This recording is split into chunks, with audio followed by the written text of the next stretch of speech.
सास की बेबाकी एक सच्ची कहानी। एक छोटे से गांव में एक घर था जहां सास और बहू के रिश्ते का बहुत ही प्यारा, सच्चा और बेबाक रूप देखने को मिलता था। यह कहानी एक ऐसी सास और बहू की है जिनका रिश्ता हर किसी के लिए मिसाल बन गया था। इस रिश्ते में प्यार, आदर, समझ और सबसे महत्वपूर्ण बेबाकी थी। अगर आप अपनी माँ से प्यार करते हो और उनको हमेशा खुश देखना चाहते हो तो चैनल को सब्सक्राइब करो, लाइक करो, जय माता दी कमेंट करो। बहुत ही जल्द आपको खुशखबरी मिलेगी। प्लीज वीडियो को लास्ट तक जरूर देखें। अब आगे सुने कहानी का आरंभ। साधना देवी, जो इस घर की सास थीं, अपने जीवन में हमेशा एक साफ और सच्ची सोच रखने वाली महिला रही थीं। वे अपने विचारों में सख्त थीं, लेकिन उनके दिल में अपने परिवार के लिए एक गहरी ममता भी थी। वे किसी भी बात को बिना सोचे समझे नहीं कहती थीं। अपनी बहू पूनम को लेकर भी उनकी राय बहुत साफ थी। पूनम, जो एक सुलझी हुई, समझदार और मेहनती लड़की थी, अपनी सास की बातों को हमेशा सुनती थी, लेकिन कभी कभी वह उन बातों से चिढ़ भी जाती थी। आज से 5 साल पहले की बात है, जब पूनम ने अपनी पढ़ाई पूरी की थी और उसके माता पिता ने उसकी शादी के लिए अच्छा लड़का ढूंढ लिया था। पूनम की शादी अजय से हुई, जो गांव के एक संपन्न परिवार से था। अजय की मां साधना देवी ने हमेशा इस बात का ख्याल रखा कि बहू का स्वागत कैसे किया जाए और उसका जीवन कैसे सहज और सुखमय हो। पहले कुछ महीनों तक दोनों के बीच कोई समस्या नहीं थी। पूनम अपनी सास के साथ अच्छे से रह रही थी, लेकिन समय के साथ सास बहू के रिश्ते में कुछ अनबन शुरू होने लगी। पूनम की आदतें और जीवन शैली सास के अनुसार नहीं थीं। वे सास की पसंद नापसंद से कहीं ज्यादा अपनी स्वतंत्रता में विश्वास करती थी, और यह बात साधना देवी को धीरे धीरे अखरने लगी। बेबाकी का आरंभ। एक दिन पूनम ने साधना देवी के सामने एक बात रखी जो उसे बहुत समय से परेशान कर रही थी। वह दिन था जब घर में त्योहार का माहौल था और पूरी तैयारी में सभी लगे हुए थे। माँ, क्या आपको लगता है कि मैं हर समय घर के कामों में बंधी रहूं? पूनम ने अपनी सास से सवाल किया। क्या मुझे भी कभी अपनी पसंद के कपड़े पहनने, बाहर घूमने का हक नहीं है? साधना देवी ने गहरी सांस ली और फिर शांत मन से पूनम को जवाब दिया। पूनम, तुम एक समझदार लड़की हो।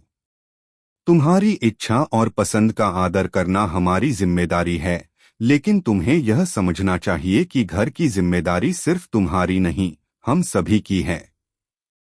मेरे लिए यह कभी नहीं था कि मैं केवल घर के कामों में बंधी रहूं, पर जब यह परिवार चलता है तो हमें कुछ त्याग करने पड़ते हैं। पूनम चुप रही, क्योंकि साधना देवी की बातों में एक गहरी सच्चाई थी। वह जानती थी कि उसकी सास ने अपने जीवन में बहुत कुछ सहा था और वह अकेले नहीं थी जो परिवार की जिम्मेदारियों से जूझ रही थी। बेबाकी और समझ का मिलाजुला संबंध। समय बीतता गया और पूनम ने धीरे धीरे अपनी सास के विचारों को समझा। हालांकि उनकी बहू कभी कभी अपने अलग विचार भी व्यक्त करती थी, साधना देवी ने हमेशा अपनी बेबाक राय दी, लेकिन कभी भी पूनम को अपमानित या नीचा महसूस नहीं होने दिया। वे पूनम से कहते हुए अपनी बातें बहुत सीधे और सटीक तरीके से कहती थीं, बिना किसी घुमा फिरा कर।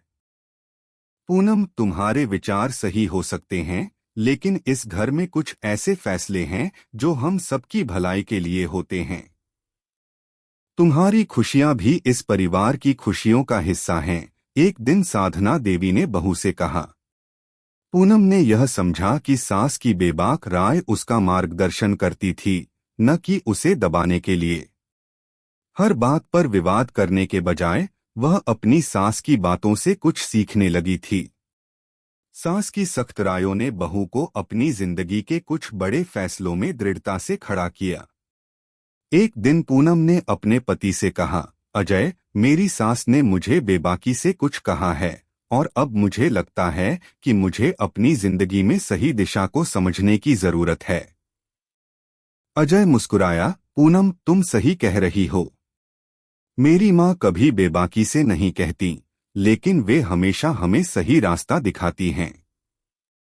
सास और बहू के रिश्ते की मजबूती। साधना देवी की बेबाक रायों ने पूनम के जीवन में न सिर्फ ताजगी लाई, बल्कि उनके रिश्ते को भी और मजबूत किया। सास ने अपनी बहू को हर कदम पर अपने अनुभवों से समझाया और पूनम ने सास की बातों को ग्रहण किया और उनका पालन किया। धीरे धीरे दोनों के रिश्ते में एक ऐसा सामंजस्य आया कि दोनों एक दूसरे से बहुत कुछ सीखने लगीं।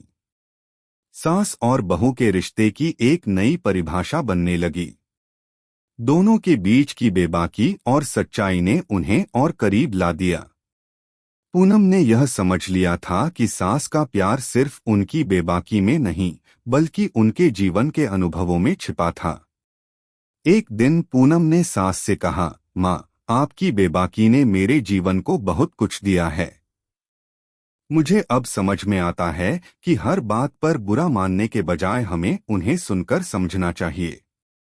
साधना देवी मुस्कुराईं और बोली, मैंने तुम्हें सिखाया है कि जीवन में कभी भी सीधे सीधे बात करना, कभी भी समझौता नहीं करना और हमेशा खुद को सही ठहराना जरूरी है। लेकिन यह भी जानना चाहिए कि कभी कभी हमें दूसरों की भावनाओं का भी सम्मान करना चाहिए। यही जीवन का संतुलन है। यह दोनों का रिश्ता हर किसी के लिए एक मिसाल बन गया। सास की बेबाकी और बहू की समझ ने उनके रिश्ते को एक नई दिशा दी। दोनों एक दूसरे के साथ हर मुश्किल समय में खड़ी रहती थीं। सास के बिना किसी छल के दिए गए विचारों ने बहू को न सिर्फ एक अच्छी गृहिणी बल्कि एक समझदार इंसान भी बनाया। कहानी का निष्कर्ष। सास बहू के रिश्ते में समय समय पर अनबन होना स्वाभाविक था, लेकिन इस कहानी में यह दिखाया गया कि बेबाक राय और सच्चाई से रिश्ते में मजबूती आ सकती है। अगर सास और बहू एक दूसरे के विचारों को समझे और उन पर बिना बुरा माने विचार करें, तो उनका रिश्ता और भी गहरा हो सकता है। बेबाकी और सच्चाई अगर सच्चे दिल से की जाए, तो हर रिश्ते को और भी मजबूत बनाती है। कैसी लगी आपको कहानी? प्लीज कमेंट करो, लाइक करो, सब्सक्राइब करो। धन्यवाद।